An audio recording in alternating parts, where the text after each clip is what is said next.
Merci de nous suivre. Prestige est là pour vous informer partout à travers le monde. Dans un court instant, le sommaire. Thiès en deuil. Le maire de la ville de Thiès a perdu son père. Les autorités locales et administratives ont compati à la douleur. Une foule immense a accompagné le défunt à sa dernière demeure. Troisième édition du concours Linguère et Damel Mat. L'excellence a été récompensée par l'inspection de l'enseignement et de la formation de Thiès-Ville. Et puis, pénurie d'oignons et hausse des prix, la filière donne des explications. La page de l'actualité nationale avant celle de l'actualité internationale et la page des sports viendra boucler ce journal dans un court instant. Le développement.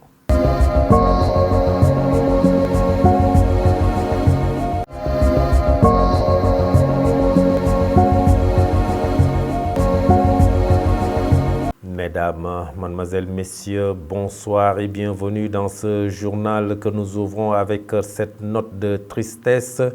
Thiès est en deuil. Une foule immense a accompagné hier lundi à sa dernière demeure El Hadji Cheikh Diop, père du maire de la ville de Thiès, Dr Babacar Diop.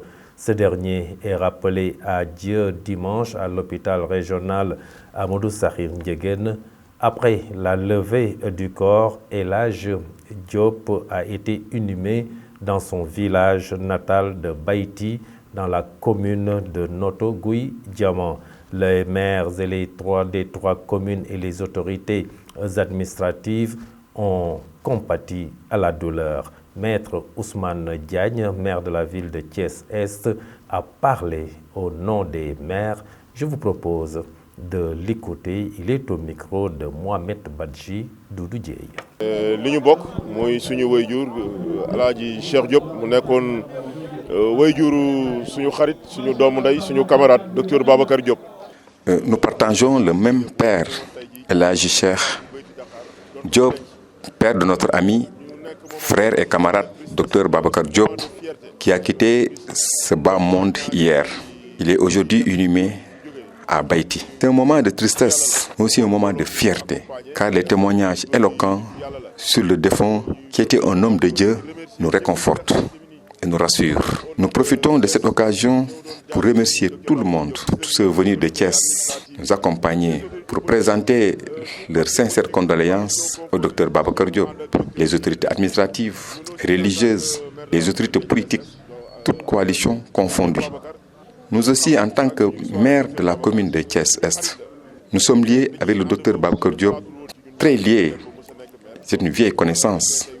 Lorsque nous nous connaissions, personne d'entre nous ne croyait qu'il serait maire de ville ou maire de commune. Nous remercions les uns et les autres, tous ceux qui sont venus aujourd'hui à Baïti présenter leurs condoléances au docteur Babacar Diop. Nous en profitons aussi pour remercier M. Sané, le maire des Parcelles Assainies. Et puis, je vous le disais tout de suite dans le sommaire, Thiès a abrité ce week-end la 3e édition du concours Linguère Mat et Damel Mat, une initiative de l'inspection de l'enseignement et de la formation de Thiès-Ville.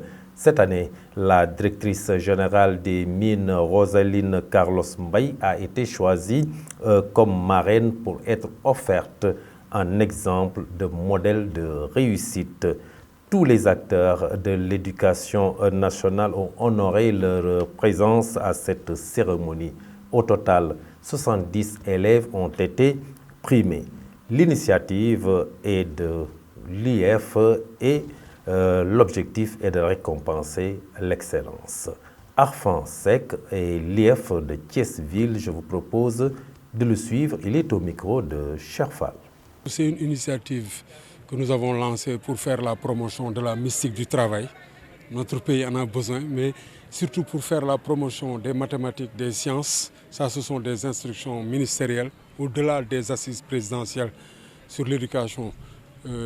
pour chercher à inverser la tendance et produire beaucoup plus de scientifiques, mais également et surtout pour faire la promotion des valeurs, parce que les parents sont invités, les enseignants sont là. Tout ceci, nous le faisons dans le cadre d'inculquer à nos chers élèves des valeurs, le culte du travail, des valeurs de respect pour véritablement avancer, cultiver l'effort et chercher l'excellence. C'est de ça qu'il s'agit. Voilà. Ouais, c'est la raison pour laquelle nous invitons et à chaque fois nous faisons appel à une marraine ou un parrain, en tout cas un modèle de réussite. Cette année, nous avons travaillé avec Madame la Directrice Générale des Mines, Madame Roselyne Carlos Mbaye, que nous remercions au passage, et nous l'avons montré en exemple aux élèves thiessois pour dire que c'est un pur produit de l'école thiessoise qui est là, qui a réussi, qui a gravi les échelons et que c'est possible. Il s'agit simplement de se mettre au travail, de croire au travail, parce qu'il n'y a que le travail qui mène au succès. L'année dernière, nous, dans le concours, on avait initié, parallèlement au Linguère-Mat d'Amel-Mat, un concours appelé les lettres du Cayor en LC, langue et communication. Mais il faut dire que ça, c'est un concours que nous organisons les mains nues. Nous sommes à la 3e édition, mais ça a un coût. Et si nous avons les moyens qui suivent, nous pourrons l'élargir. Parce que, bien entendu, pour comprendre les mathématiques et les sciences, il faut être doué en lettres. Et voilà, il faut avoir une base en lettres. Et pour cela, nous n'occultons pas les lettres. Cette année, nous avons eu 53 lauréats à l'élémentaire, parmi lesquels il y a 2 élèves de l'INEFJA, les malvoyants, parce que nous sommes dans le cadre de l'inclusion. Mais également, au niveau collège, nous avons 17 élèves. Au total, c'est 70 élèves qui sont primés cette année. Et ce concours-là, c'est un concours très sélectif. Parce que véritablement, pour pouvoir mériter de porter le titre de Damel ou de Linguère, il faut véritablement casquer dur. Et c'est la raison pour laquelle voici les résultats. La pénurie de l'oignon et la hausse des prix ces derniers temps dans le marché a suscité beaucoup de polémiques au niveau de la population. Ali Ndiaye, le président de la filière oignon dans le département de Thiès, apporte des précisions sur la commercialisation, le stockage et la vente au niveau des grossistes. Ali Ndiaye est au micro de Man Biram Cissé Gueye, Doudou Dieye.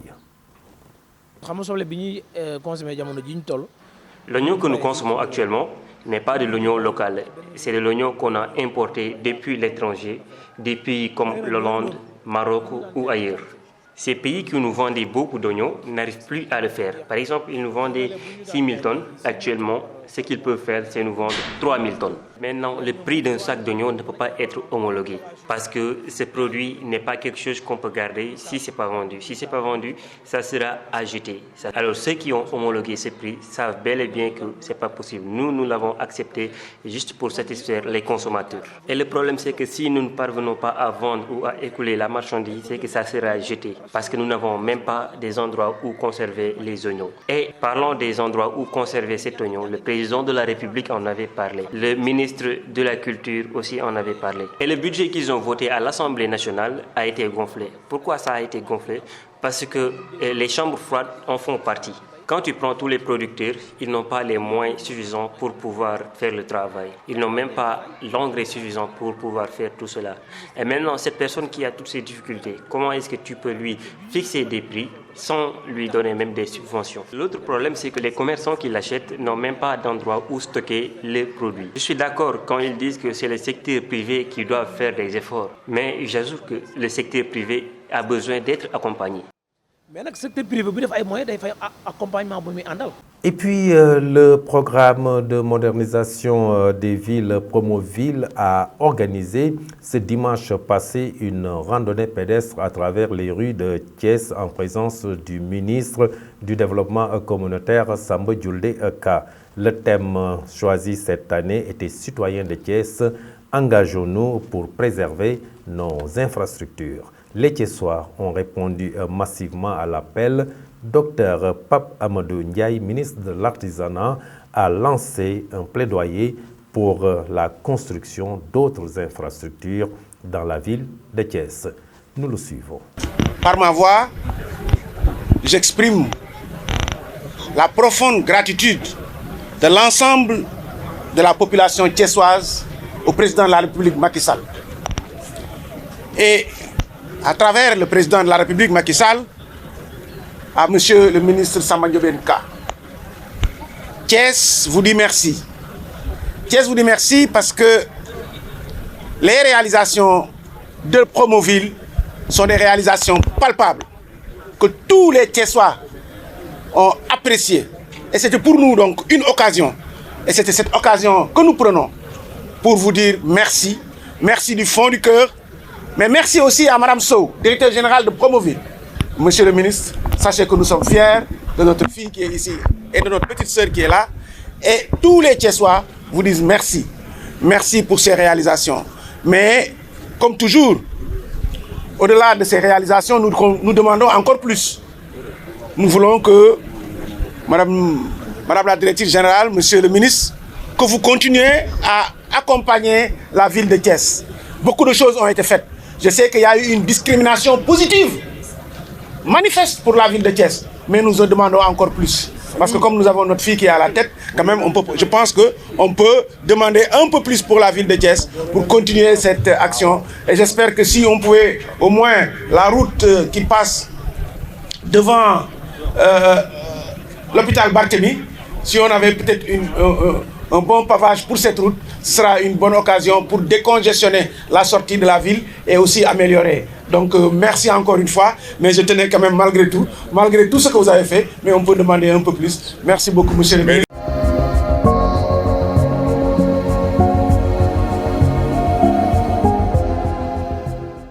Dans la page de l'actualité nationale, le rapport de la Cour des comptes, Mimi Touré somme le procureur d'agir. La page de l'actualité nationale porte la signature de Fatou Fall.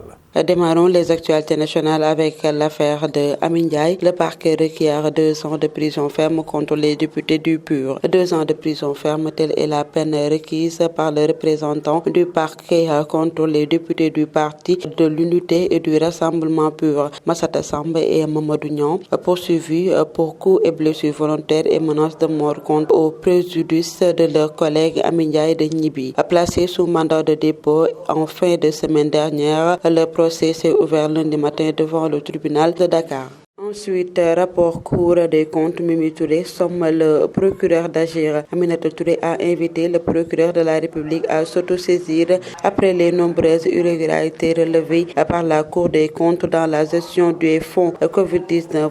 Le parlementaire avait déjà interpellé hier le Premier ministre Amadou Ba pour qu'il vienne s'expliquer sur ces malversations présumées devant la représentation nationale. Terminons avec la mort d'un cultivateur lors des affrontements à Kirène. Le meurtrier présumé et son marabout logé arrêté. La gendarmerie nationale a procédé le 17 décembre 2022 à l'arrestation de l'individu ayant asséné des coups de coupe-coupe mortels à un cultivateur lors des incidents au village de Kirène dans la commune de Diass. Dans un communiqué, les hommes bleus rappellent que cette intervention fait à une violente bagarre survenue le 13 décembre 2022 entre agriculteurs et pasteurs auquel un cultivateur du village de Kirène a été mortellement blessé par arme blanche par un berger. Et en guise de représailles, les populations de Kirène ont incendié plusieurs concessions de Tchambor-Appel où le présumé auteur s'était réfugié. L'enquête ouverte par la haute commandement et confiée à la section de recherche de Thiès a permis d'identifier et de localiser le mis en cause au domicile de son marabout au village de Sarabiran, situé au moins d'1 kilomètre de la frontière gambienne dans le département de Bounkiling. C'était tout pour les actualités nationales.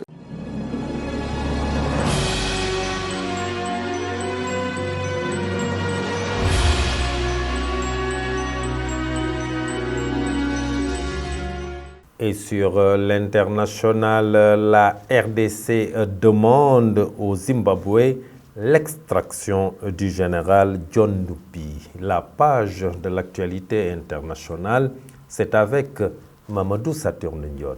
L'actualité internationale sur Prestige TV que nous démarrons en Guinée-Bissau où la rencontre de la communauté économique des États de l'Afrique de l'Ouest a eu lieu du 18 au 19 décembre Il est urgent de rendre opérationnelle la force en attente de la CEDEAO car elle peut être utilisée pour lutter contre le terrorisme et le rétablissement de l'ordre constitutionnel dans la région lorsqu'il est menacé, a souligné le général Biagé Namtam, chef d'état-major de la République de Guinée-Bissau et président du comité des chefs d'état-major de la CEDEAO.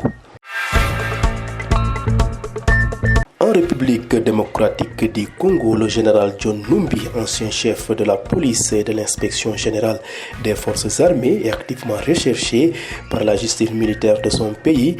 Kinshasa a demandé son extradition aux autorités zimbabwéennes dans le cadre de l'affaire de l'assassinat de Floribert Chebeya et Fidel Bazana.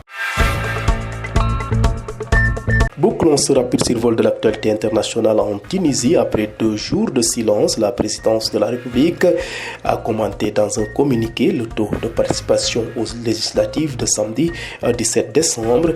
Sa légitimité et celle du processus politique sont remises en cause par l'opposition qui appelle à sa démission après le taux d'abstention record à près de 90%.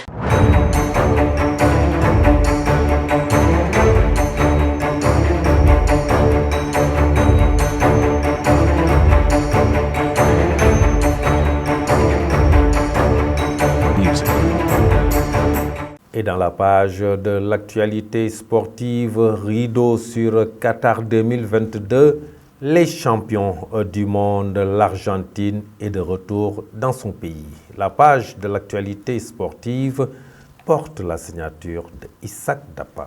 Mondial 2022, les champions du monde argentins font le retour à Buenos Aires. 2 jours après leur victoire en finale de Coupe du Monde face à la France, les champions argentins ont atterri aux premières heures de la matinée mardi 20 décembre, acclamés par des milliers de supporters venus près de l'aéroport avant une communion attendue dans les rues de Buenos Aires mardi décrété férié. Léo Messi, capitaine et emblème du succès argentin au Qatar, a été le premier à apparaître en haut de l'escalier d'embarquement, brandissant le trophée doré de la Coupe du Monde pour gagner le tapis rouge déployé sur le tarmac de l'aéroport d'Ezeiza. En 2025, le Sénégal n'est pas candidat à l'organisation de la Coupe d'Afrique des Nations 2025, retirée à la Guinée, a annoncé lundi la Fédération sénégalaise de football. En septembre dernier, la Confédération africaine de football a retiré l'organisation de la CAN à la Guinée en raison du manque d'infrastructures et d'équipements adaptés pour abriter cette compétition continentale. Plusieurs médias étrangers ont publié vendredi dernier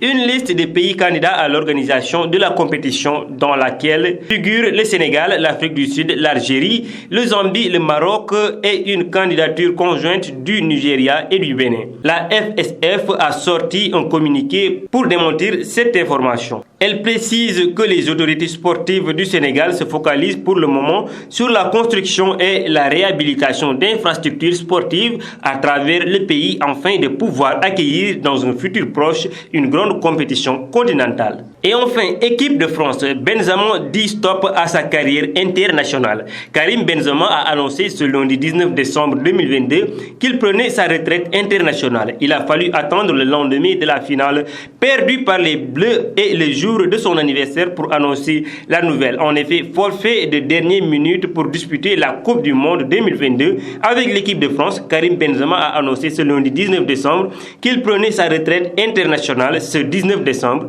Une page se tourne. Voilà, c'était tout pour l'actualité sportive. Merci Isaac Daba pour cette page sportive qui vient boucler ce journal. Juste derrière la version Wolof avec Fatou Fall et la rédaction reçoit aujourd'hui comme invité Mokhtar Ndiaye, responsable du parti PASTEF de Thiès Nord. Cette édition du journal télévisé en version française est à présent terminée. Merci de l'avoir suivi. Passez une excellente fin de soirée. Au revoir.